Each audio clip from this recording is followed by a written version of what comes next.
JP Nadda కేంద్ర క్యాబినెట్లోకి రావడంతో BJP all India president ఎవరవుతారో అనే చర్చ మొదలైంది. వాస్తవానికి నడ్డా టెన్యూర్ జనవరిలోనే ముగిసింది. లోక్సభ ఎలక్షన్స్ వల్ల దాన్ని ఇప్పటివరకు ఎక్స్టెండ్ చేశారు. బీజేపీలో ఆనవాయితీ ఏంటంటే ఎవరు పర్మనెంట్గా ఎక్కువ కాలం అధ్యక్షుడిగా ఉండరు, ఎప్పటికప్పుడు మారుతూ ఉంటారు. కారణం ఏంటంటే కొత్త జనరేషన్ ఆఫ్ లీడర్షిప్ను బీజేపీ పికప్ చేసుకుంటూ ఉంటుంది. మిగతా రాజకీయ ప్రాంతీయ పార్టీలాగా కాంగ్రెస్ పార్టీలాగా కూడా ఒకే నాయకుడు శాశ్వతంగా ఉండరు. సో బీజేపీలో జేపీ నడ్డా ప్రెసిడెంట్ అయ్యేంత వరకు మనం ఊహించలేదు జేపీ నడ్డాను ప్రెసిడెంట్ చేస్తారని. అది కూడా ఒక చిన్న రాష్ట్రం హిమాచల్ ప్రదేశ్, 4 మాత్రమే ఎంపీలు ఉన్న రాష్ట్రం నుంచి ఆల్ ఇండియా ప్రెసిడెంట్ చేశారు. అందువల్ల బీజేపీకి ఉన్న ఆర్గనైజేషనల్ క్యారెక్టర్ ఇస్ డిఫరెంట్. ఇప్పుడు ఎవరు అవుతారు అనేది రకరకాల ఫ్యాక్టర్స్ పైన ఆధారపడి ఉంటుంది. వాస్తవంగా శివరాజ్ సింగ్ చౌహాన్ పేరు, మనోహర్ లాల్ ఖట్టర్ పేరు, సిఆర్ పాటిల్ గుజరాత్ బీజేపీ అధ్యక్షుడు, ఈవెన్ సౌత్ నుంచి ఇవ్వాలనుకుంటే జి కిషన్ రెడ్డి, ఈ 4 పేర్లు కొంత చర్చలోకి వచ్చాయి. కానీ ఇప్పుడు ఈ 4లో మీకు అందరూ కూడా మనోహర్ లాల్ ఖట్టర్, అలాగే సిఆర్ పాటిల్, శివరాజ్ సింగ్ చౌహాన్, కిషన్ రెడ్డి 4 క్యాబినెట్లోకి వచ్చేసారు.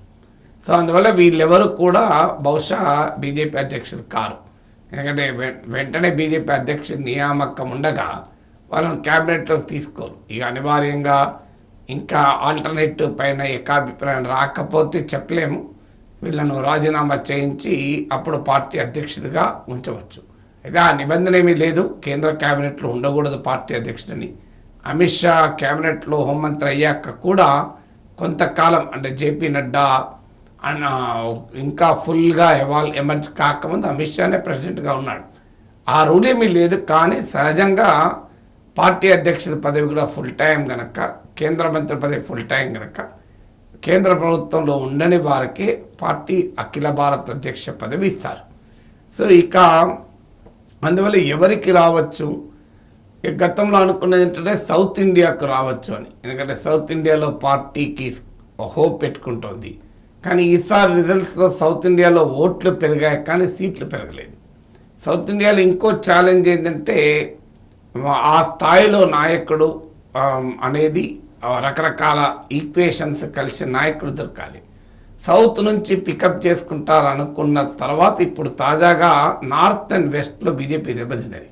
మహారాష్ట్రలో 48 సీట్లు ఉన్న మహారాష్ట్ర, 80 సీట్లను ఉత్తరప్రదేశ్, 2 టాప్ స్టేట్స్లో కూడా బీజేపీ దెబ్బతిన్నది. ఇది కాక రాజస్థాన్, హర్యానా లాంటి స్టేట్లో దెబ్బతిన్నది. అందువల్ల ఇంత తొందరగా నార్త్ అండ్ వెస్ట్ను వదిలేసి ఇప్పటికిప్పుడు సౌత్ నుంచో ఈస్ట్ నుంచో ప్రెసిడెంట్ను పికప్ చేయకపోవచ్చు అనేది ఒక వాదన.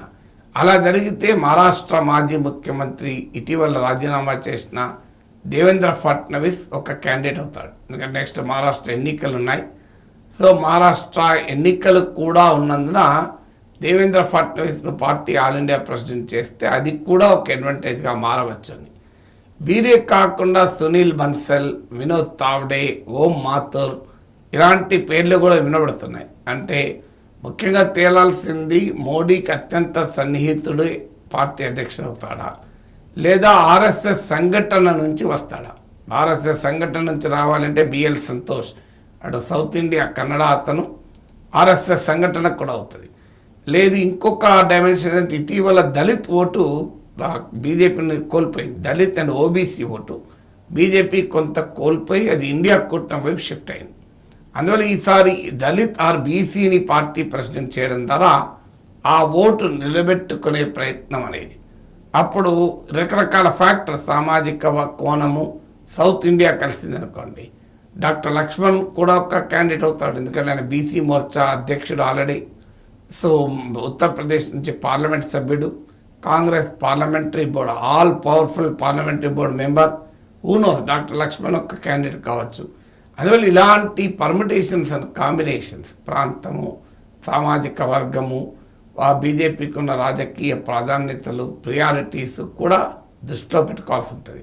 అందువల్ల స్టిల్ బీజేపీ ప్రెసిడెంట్ ఎవరు అనేది స్పెక్యులేషన్గానే మిగిలిపోయింది.